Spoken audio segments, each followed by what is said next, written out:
So Payton Talbott is really that dude. Ian Garry ekes out another win against MVP, and Black Magic Poatan casts a spell in the octagon. This is MMA News with Cosmo, UFC 303.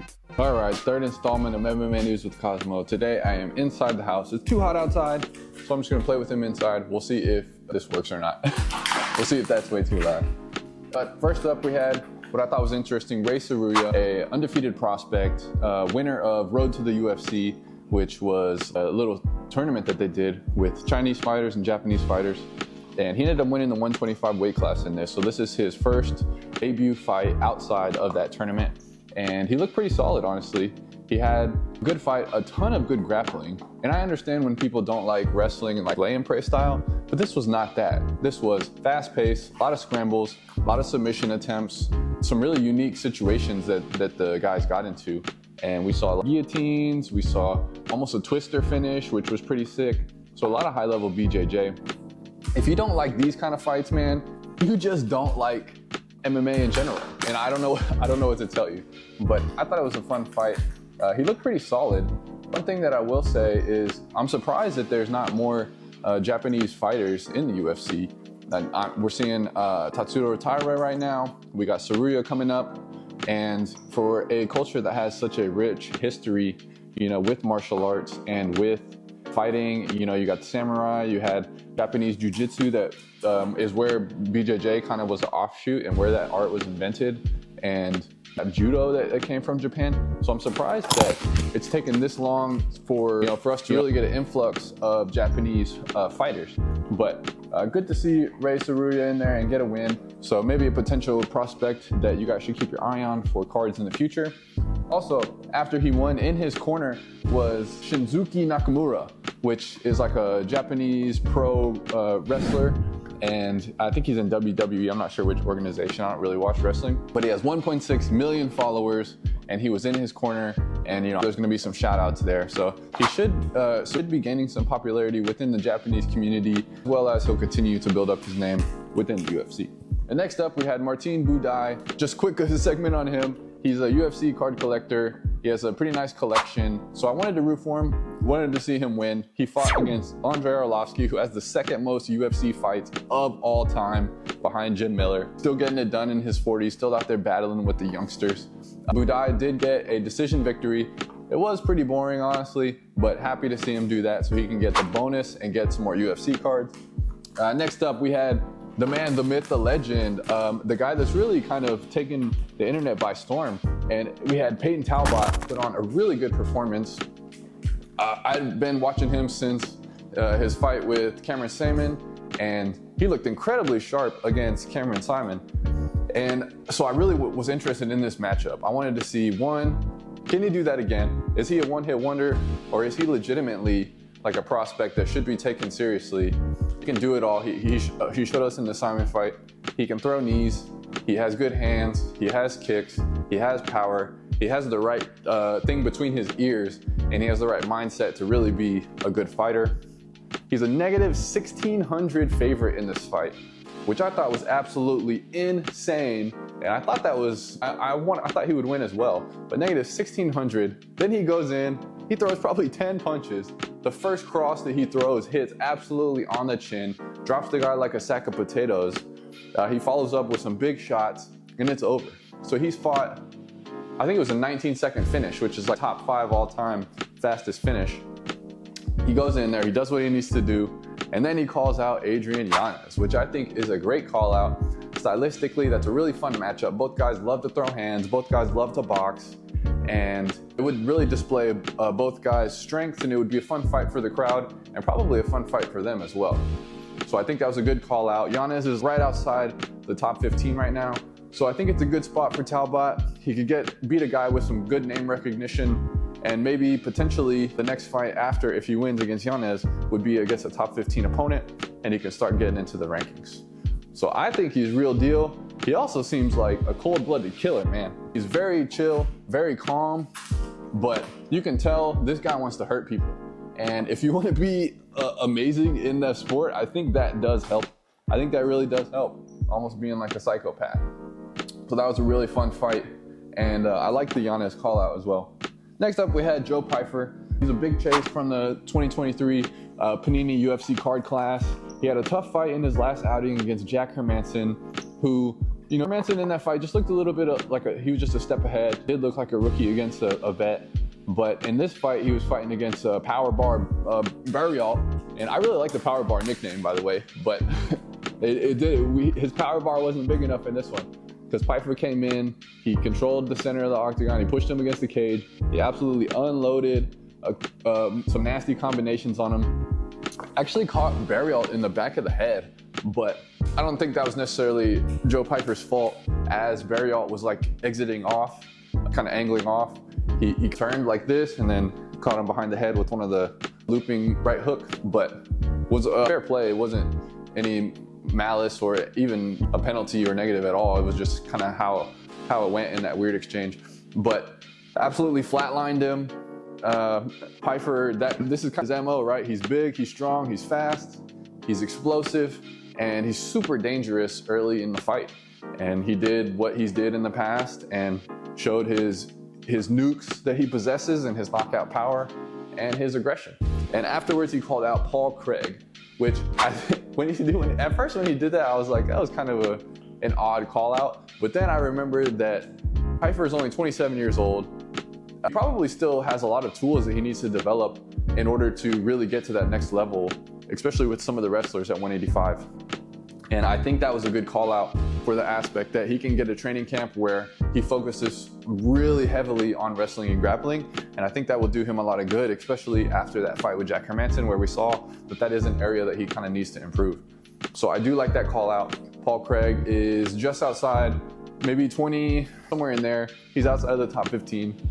So Joe Pyfer can take it slow, get a good training camp against a grappler, against a wrestler, and really focus on some of his groundwork and his ground game, continue to get his cardio up in that area and be more comfortable when the fight does go to the mat. And then from there, maybe he can move into top 15 or fringe top 15 and continue to work his way up the rankings. But really good performance by Joe Pyfer. Fun guy to watch, man. A lot of power, exciting finisher. So that was a good one. And next up, we got MVP versus Ian Garry. We had MVP versus BBL Garry. If you haven't seen that, go to Michael Venom Page's YouTube and check it out. It was actually his walkout music that he had, and it was a remix that I guess him and, I don't know if it was his brothers or his friends, did for Ian Garry. And it was a catchy song, actually. He was dancing all the way to the octagon. But this fight was interesting to me because honestly, I thought that MVP did enough to win the fight. I know that in the first round was definitely Ian Garry.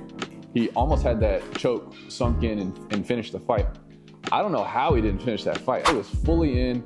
He had the hooks, had everything under the chin. MVP was in a lot of trouble. And I don't know if he didn't want to gas himself out, so he didn't really put everything into that choke. But he, for sure, I think he could have finished that for sure. I'm not real sure why he didn't just go for it, because MVP was in deep, deep, deep trouble, was able to get out of it. But if Garry finishes the fight at that moment in the first round, such a bigger statement than him winning a very close decision the way he did. I think that could just be age. You might be able to go back to the drawing board in that specific scenario and figure out what he needs to improve in order to finish in those positions. But yeah, so definitely first round, Ian Garry. Second round, I thought MVP easily won that round and did a lot of damage in that round too. He stung him a couple times really good. And then in the third round, it was pretty close. And then you had Ian Garry just maintaining back control for like a minute, but it wasn't necessarily in an offensive way. He was too high on the back. He was in the backpack position. MVP was just tripoding forward and he was slowly slipping off. He wasn't attacking. He was really just stagnant and holding. So to me, that was a really tough round to judge. And based on damage alone, I probably would have gave it to MVP. But the judges gave it to Ian Garry. He ends up getting the win, and really close decision win. So now we've got 2 wins in a row for Garry that are kind of lackluster. He definitely didn't look good on the feet against MVP, which is not a good sign because MVP's got a weird style. But if you're not looking good against MVP, you're going to be coming up against some really high-level strikers, and especially when you're talking about the champion Leon Edwards, extremely cool, and it is probably going to be a tougher problem to solve than MVP was also. But then after the win, I was surprised Ian Garry doesn't call out Colby Covington. He doesn't call out Colby Covington. But after watching this fight, I think that might be a good decision for Garry, because he did not look great in the wrestling scrambles. His jits, while good against a guy like MVP, I feel like he really should have got that finish, and he should have been ragdolling MVP if Garry's grappling is where, you know, he thinks it is, where he should be, you know, one of the best guys in the division, and he should have been able to do whatever he wanted to MVP. He also got stuck on the bottom position in round 3 and didn't get up. You know, it took him a really long time, which is not a good sign when you're talking about a guy that's literally, his game is like 80% striking. Like, he's really not a balanced, complete fighter. He's really good at what he does, but yeah, so some glaring weaknesses there for Garry, and I'm surprised he didn't use that, you know, to specifically call out Colby, because I know that that's a fight that he was talking about even just a couple months ago. Diego Lopez versus Ortega/Ige. What an insane storyline this was. Something that we've never seen. Ige is in Vegas. He's getting ready for a fight in a couple weeks. He's on the training table, literally getting a massage. I don't know what happened. Somebody calls his phone or whatever, says, hey, we need a featherweight fight. You're a featherweight. And then he comes in with like 4 hours to go, and he saves the co-main. Dan Ige comes from the rafters like Sting into the octagon and saves the co-main, and he puts on a great show. We saw Lopez just really do whatever he wanted in the first 2 rounds, or really the first round. There towards the second end of the second round, you could see Ige kind of getting his feet underneath him. But that first round, Diego Lopez had really good boxing. He was blitzing in. He also had some really slick submission attempts and almost caught Dan Ige in a darce at the end of round 1. And that was really tight. I think that if the round wouldn't have ended and that would have been sort of in the middle of the round, that sequence, I think that Lopez would have finished that fight with the darce. Really slick transition. I think it was guillotine to a darce.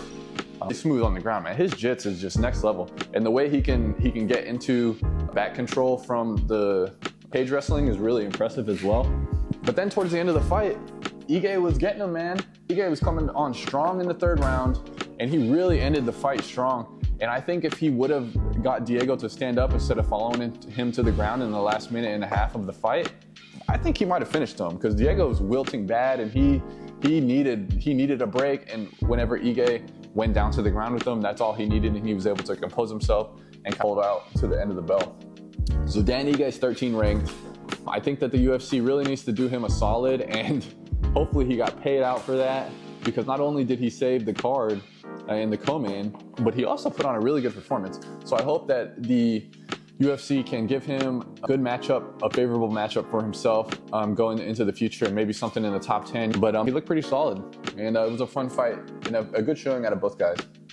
All right, the main event. We've got Black Magic Poatan versus the anti-spell Jiri, and the no magic main event. The stare down was absolutely insane.